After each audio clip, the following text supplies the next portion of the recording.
All right, Shalom. First and foremost, I want to start off by giving all praise, honor, and glory to Yahweh, Bahashem, Yahweh Shai, Bahashem, Marakah Kodash, and double honors to the apostles and elders of Great Millstone of Well. Peace and blessings and salutations to the hopeful elect, the Bayat Dawadah, the house of David. All right, so we have this article, right,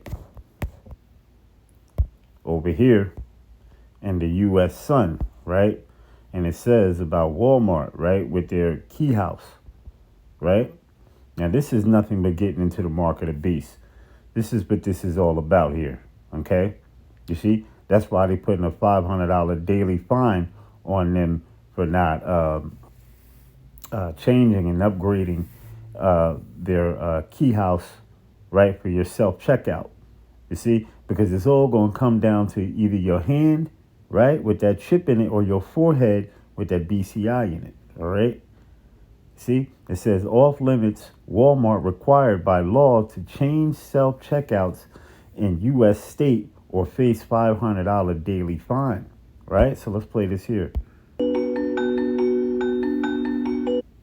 These are the small space solutions America's waited 250 years for. Bob's Betty Bedroom. It packs a style punch in even the smallest of spaces. Betty Dining. Thousands of 5-star reviews. 4 fantastic colors. The Aspen Sofa. Bobopedic seats. Channeled upholstery. And the Phantom that one customer wrote they loved so much they decided to buy the love seat. Because nothing's more American than doubling down. Oh, my Bob! Bob's Discount Furniture.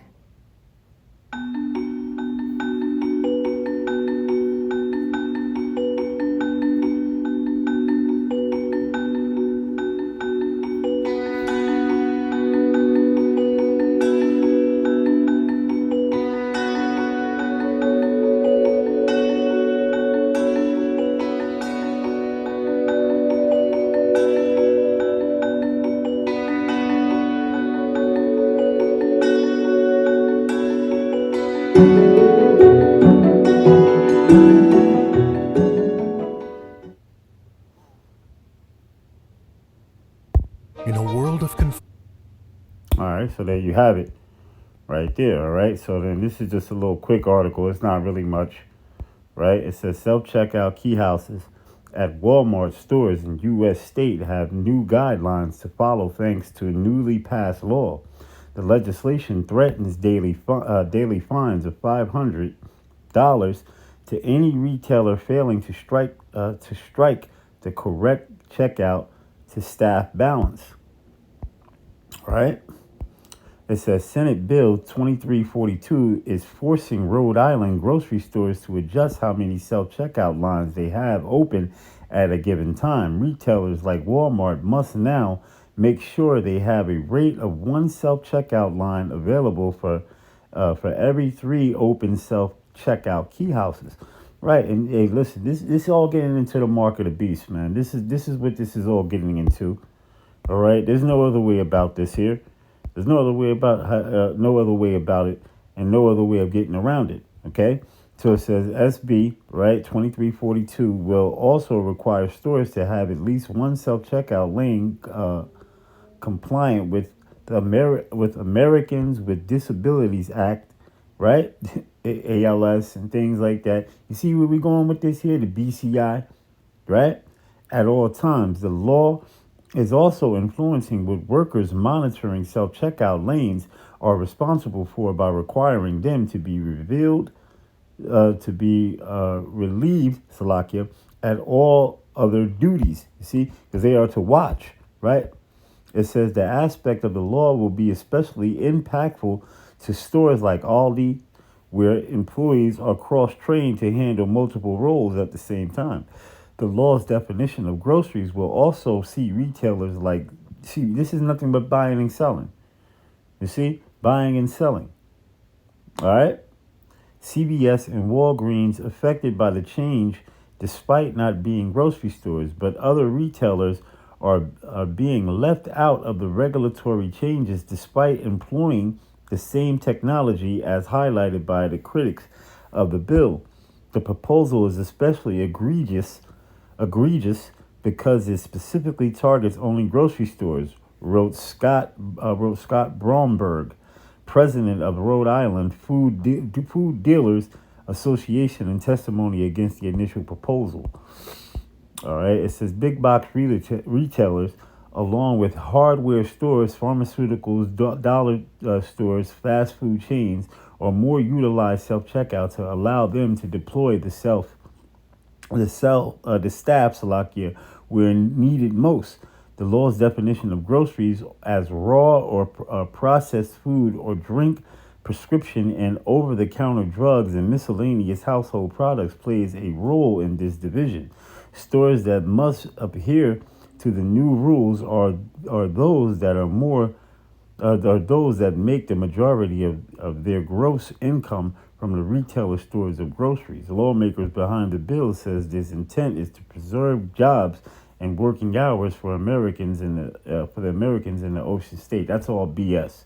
That's all a lie. What they're doing is they're getting you ready for that RFID microchip, that BCI, right? The mark of the beast. Okay, that's what they're getting you ready for.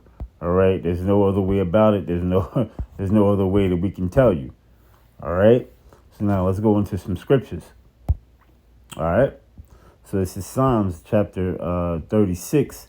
And let's start at verse number 2. Let's read it in the KJV first. It says, "For he flattereth himself in his own eyes until his iniquity be found to be hateful. It says, the words of his mouth are iniquity and deceit, and he have left off to be wise and to do good. He deviseth mischief upon his bed, and he setteth himself in a way that is not good, and he abhorreth not evil." All right, let's read it over in the NLT. In their deceit, in their blind consent, right? They cannot see how wicked they are. Everything they say is crooked and deceitful. They refuse to act wisely or do good. They lie awake at night hatching sinful plots, and their actions are never good, and they make no attempt to turn from evil. You see, and that's these devils, right? The so-called white man, the super elite, really. The Rothschilds, the Rockefellers, the Oppenheimers, the DuPonts, the Gettys, right? So on and so forth, the Mancini, so on and so forth, right? These are their plans and their plots, right? Because buying and selling groceries is buying and selling, man. Okay? Groceries is buying and selling. All right? Retail. You see? All right? Let me get you Micah 2:1. Let's read it over in the KJV first. It says, "Woe to them that devise iniquity and work evil upon their beds. When the morning is light, they practice it because it is in the power of their hand." You see? It says over in the NLT, it says, "What sorrow awaits you who lies awake at night thinking of evil plans? You rise at dawn and hurry to carry them out simply because you have the power to do so." Okay? Habakkuk 2 and verse number 2. Matter of fact, verse number 3, Salakia. Read it. It says, "For the vision is yet for an appointed time, but the end shall speak and not lie. Though it tarry, wait for it, because it will surely come and will not tarry." In LT, it says, this vision is for a future time. It describes the end, and it will be fulfilled. If it seems slow in coming, wait patiently, for it will surely take place, and it will not be delayed. And that's right. This thing ain't going to be delayed, right? The mark of the beast is not going to be delayed, man. You know, they're going to push off this thing, you see, because they're going to make this a cashless society. Babylon the Great is going to be a cashless society. As you can see, everything is going digital. You know, eventually it's going to be CBDC, central bank digital currencies, right? Universal basic income, you see, and all of these things of that nature, right? You're going into a dystopia, right? And a digital, technocratical, totalitarian, authoritarian government. You see, where everything will be tracked, traced, and controlled. All right? Everything put on a blockchain. Everything can be looked at. Cameras, drones, Palantir, Gideon, right? Smart cities, surveillance, monitoring, analysis, reporting, and tracking. Everything camera looked at. Everything will be put on you. The scope will be put on you, man. Okay? You see? So let's go to Revelation. Right? Last couple scriptures. Revelation 13. Let's just go right down to the point. Right? Revelation 13, and let's go right to 16. Okay. It says, and he causeth all, both small and great, rich and poor, free and bond, to receive a mark. That mark right there is charagma, right? In their right hand or in their foreheads. And that no man might buy or sell, that's transactional, or sell, save he that had the mark or the name of the beast or the number of his name. Here is wisdom. Let him that haveth understanding count the number of the beast, for it is the number of a man, and his number is 666. You see? Right? Okay, and that's the universal product code as well, 666, right? The barcode. You become the barcode. You are going to be the new barcode, right?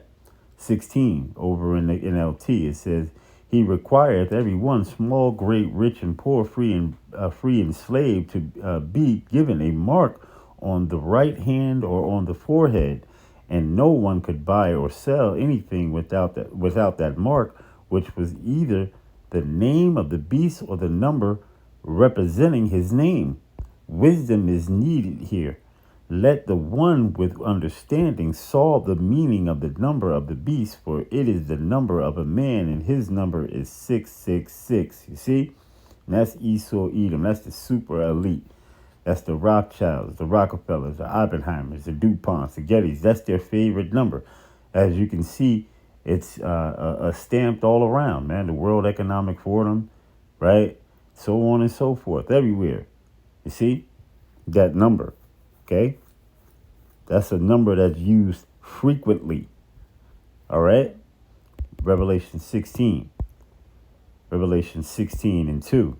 It says, and the first went and poured out his vial upon the earth, and there fell a noisome and grievous sore, right? That grievous sore, Halkos, okay? Pus. It's going to come from with high frequencies of radiation. You know, I always speak about that, right? 6G. That's what it's going to be connected to, right? It says, and there fell a noisome and grievous sore upon the men which had the mark of the beast, and upon them which worshipped his image. So the first angel left the temple and poured out his bowl on the earth, and horrible malignant sores broke out, and everyone who had the mark of the beast and who worshipped his statue. Right. So let me go down here. Right. Let's go down here to verse number 10. Right, it says, and the fifth angel poured out his vial upon the seat of the beast, and his kingdom was full of darkness, and they gnawed their tongues for pain. Right, it says, and blasphemed the power Yahweh of heaven because of their pains and their sores, right, which is Helkos, and repented not of their deeds. Right, let's go up over here. It says, then the fifth angel poured out his bowl on the throne of the beast, and his kingdom was plunged into darkness. His subjects ground their teeth in anguish, and they cursed the Yahweh of heaven for their pains and sores, but they did not repent or their evil deeds and turn to Yahweh. Right? Okay? So let's go back over here. You take that mark, right? Yahweh Shem Yahshua is going to destroy you. Let's just go right to the point, verse 9. Right? I'm going to end it right here. It says, and the third followed them with a loud voice. If any man worship the beast in his image and receive his mark in his forehead or in his hand, the same shall drink of the wine of the wrath of Yahweh, which is poured out without mixture into the cup of his indignation, and he shall be tormented with fire and brimstone. That's ICBM intercontinental ballistic missiles and the concentrated fire from the chariots. Okay? It says, in the presence of the holy angels and in the presence of the Lamb, that's Yahweh Shai, in their smoke of their torment ascended up forever and ever, and they have no rest day nor night, and who worship the beast in his image, and whosoever receiveth the mark of his name. Right, and let's go up here and let's read it over in the NLT, and we're going to end it right there. All right. It says, then a third angel followed them, shouting, anyone who worships the beast and his statue, or who accepts his mark or the forehead on the hand must drink the wine of Yahweh's anger. It has been poured full strength into Yahweh's cup of wrath, and they will be tormented with fire and burning sulfur, right? Because that's what those missiles hold. They hold sulfur inside of it, man. Okay? In the presence of the holy angels and in the presence of the Lamb. The smoke and their torment will rise forever, right? And that's when you go back to Sodom and Gomorrah, because sulfur, the Lord had, that was found over there, right? When Sodom and Gomorrah was torched and set on fire. Sulfur was found over there, man. All right. But anyway, it says the smoke of their torment will rise forever and ever, and they will have no relief day or night, for they have worshipped the beast and his statue and have accepted the mark of his name. Okay. So, with that, we're going to give all praises, honor, and glory to Yahweh, Bahashem, Yahweh Shai, Bahashem, Marakah Kodash, and double honors to the apostles and elders of Great Millstone and Well. Peace and blessings and salutations to the hopeful elect, the Bayat, Dawadah, the house of David, Kwam Yasha'Allah, Abba Babal, repent ye, for the kingdom of Yahweh Hashem Yahweh Shai is at hand. Shalom.